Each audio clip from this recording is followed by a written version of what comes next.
All right, let's jump right in. Today we're exploring this really ancient idea, the story of wrestling with God. But what does that actually mean? Well, it's about that intense, personal, and sometimes really difficult struggle with the very ideas that define who we are.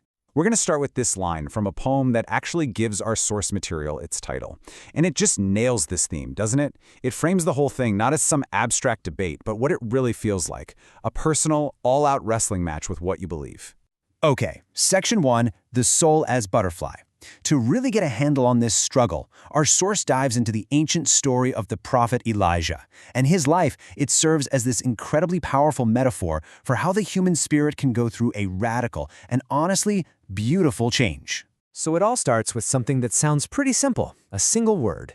The ancient Greek word for your soul, your spirit, is psyche. But you know, this word is holding a secret, a really beautiful metaphor for what it even means to be human. Isn't that incredible? The very word for our soul, the root of psychology and everything, it literally means butterfly.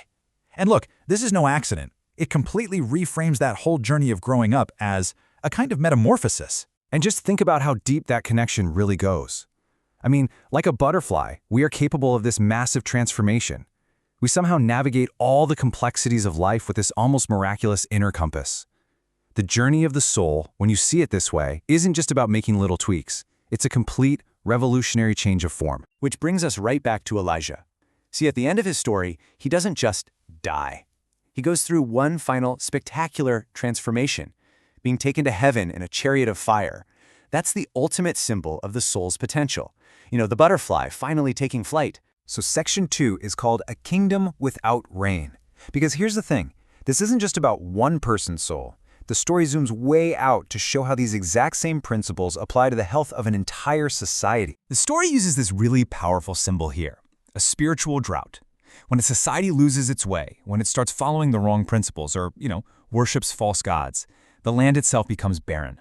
Life literally withers because the nation's soul is drying up. And this is exactly what's happening under the rule of King Ahab. He's been influenced by his wife, Queen Jezebel, and he's turned the entire kingdom towards worshiping Baal, who is a god of fertility. And Elijah's warning is just so direct and deeply ironic. He says, by worshiping the god of fertility, you're going to bring about a devastating drought. And to really hammer this point home, the story gives us two characters who basically embody this whole conflict. On one hand, you have the arrogant, powerful Queen Jezebel, whose influence is like a poison to the state. And on the other, you have this humble, impoverished widow, who represents the kind of faith and moral order that actually holds a society together.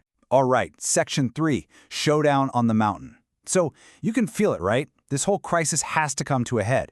What happens next is this high-stakes, very public confrontation to decide once and for all which set of values is going to guide the nation. So the stage is set on Mount Carmel for a really clear and decisive test.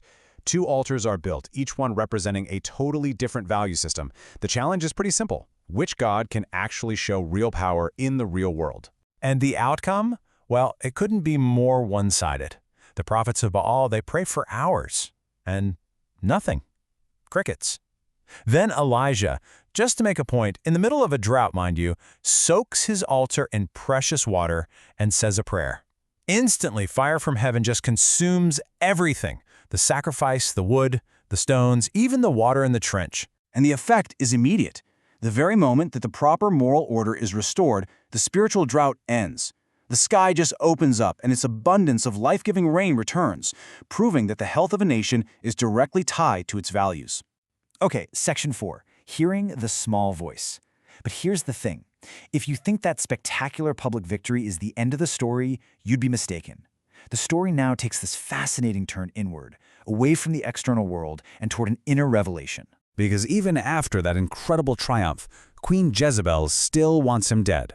So Elijah flees for his life, and he ends up completely alone and totally hopeless in a cave. I mean, can you imagine? The man who just called down fire from heaven now believes his entire life struggle was for nothing. And this leads to what is maybe the story's most profound question. The big, public spectacle. It was necessary, sure, but it wasn't the final answer. So what is? Is truth always found in the fire and the fury?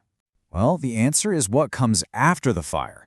In the story, God isn't in the wind, or the earthquake, or the flames. The ultimate revelation comes as a still, small voice. It's this idea that the greatest truths aren't shouted from a mountaintop, they're whispered to the soul. And that brings us full circle, right back to that wrestle. The story of Elijah suggests the struggle is really twofold. There's the public fight for what's right, and then there's the private struggle to listen for that quiet truth within. So the final question, it isn't just for some ancient prophet, it's for each of us. What ideas are so essential to you that they are worth wrestling with?